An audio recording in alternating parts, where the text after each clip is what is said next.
வணக்கம். இன்றைக்கி நம்ம என்ன பார்க்க போகிறோன்னா, ஒரு சட்னி ரெசிபி தாங்க. என்னென்னா பூண்டு தக்காளி வச்சு ஒரு சட்னி.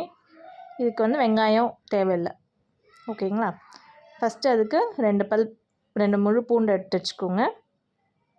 அந்த பூண்டை நல்லா உரிச்சிட்டு அதை ஒரு பேன் வச்சுட்டு அதில் ஆயில் ஊற்றி அந்த பூண்டை போட்டு நல்லா வதக்கிடுங்க. பூண்டு நல்லா வதங்கி கலர் மாறினதும் அதில் எடுத்து வச்சுருக்க காஞ்ச மிளகா 3 சேர்த்துக்கோங்க. அதையும் சேர்த்து நல்லா வதக்குங்க. பூண்டு காஞ்ச மிளகாய் நல்லா கலர் மாறணும். பூண்டு கொஞ்சம் வதங்கினதுக்கப்புறமா மிளகா போடுங்க. முதலே போட்டிங்கன்னா மிளகா கரிஞ்சு போயிடும். ஸோ இப்போ ரெண்டும் நல்லா வதங்கிருச்சு. அதை எடுத்து ஒரு மிக்ஸி ஜாரில் ட்ரான்ஸ்ஃபர் பண்ணி வச்சுக்கோங்க. அடுத்து தக்காளி 2 தக்காளி எடுத்து வச்சுருந்தோம் இல்லையா, அதை கட் பண்ணி அதையும் போட்டு நல்லா வதக்குங்க. தக்காளி போட்டு நல்லா வதக்கி விடுங்க. தக்காளி நல்லா கலர் மாறணும். இப்போ தக்காளி நல்லா கலர் மாறிடுச்சு. அதையும் ஜாரில் ட்ரான்ஸ்ஃபர் பண்ணி வச்சுக்கோங்க.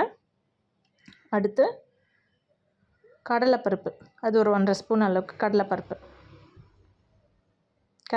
அடுத்து உளுந்து, அது ஒரு ஸ்பூன் எடுத்துக்கோங்க. ரெண்டுத்தையும் சேர்த்து நல்லா வதக்குங்க. இது ரெண்டுமே நல்லா கலர் மாறி வரணும். கலர் மாறி லைட்டாக ப்ரௌன் கலரில் வரணும். லைட் ப்ரௌன் கலரில் வரணும். அதுக்கப்புறமா நம்ம அதை எடுத்துக்கலாம். சிம்மில் வச்சு செய்யுங்க. ஃப்ளேம் அதிகமாக இருந்ததுன்னா அதுவும் தீஞ்சு போயிடும். ஸோ லைட்டாக சிம்மில் வச்சுட்டு அதை நல்லா வதக்கி எடுத்துக்கோங்க. வதக்கிட்டு அதையும் இப்போ கலர் சேஞ்ச் ஆகிடுச்சு பார்த்திங்களா. இப்போ அதையும் ஒரு மிக்ஸி ஜாருக்கு ட்ரான்ஸ்ஃபர் பண்ணிடுங்க. அவ்வளோதாங்க. இப்போ இது நல்லா ஆற வச்சுட்டு அதில் தேவையான அளவு உப்பு சேர்க்கணும். நம்ம தேவையான அளவு உப்பு சேர்த்துக்கோங்க. வேறு எதுவும் இல்லை. நம்ம காரம் ஆல்ரெடி சேர்த்தாச்சு. பூண்டு தக்காளி கடலைப்பருப்பு உளுந்து முடிஞ்சு போச்சு. உப்பு சேர்த்து அதை அரைச்சி இப்போ எடுத்துக்கலாம். இப்போ கடைசியாக இதுக்கு ஒரு தாளிப்பு கொடுக்கணும். அதுக்கு ஒரு பேன் வச்சுட்டு அந்த பேன் ஹீட் ஆனதுக்கப்புறமா அதில் ஆயில் போட்டுக்கோங்க. ஆயில் ஊற்றிட்டு கடுகு, எண்ணெய் காஞ்சதும் கடுகு 1/2 ஸ்பூன் அளவுக்கு கடுகு போடுங்க.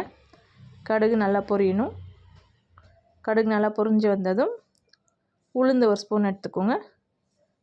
உளுந்து போடுங்க. உளுந்து நல்லா ப்ரௌன் கலரில் ஆகணும். லைட்டாக ப்ரௌன் கலரில் ஆனதுக்கப்புறமா அதில் கொஞ்சம் கருவேப்பிலை, ஒரு கொத்து கருவேப்பிலை சேர்த்துக்கோங்க. கருவேப்பிலை சேர்த்து நல்லா வதக்கி விடுங்க. அதுக்கப்புறம் நம்ம அரைச்சி வச்சுருக்கோம் இல்லையா சட்னி, அதை எடுத்து இதில் கொட்டிடுங்க.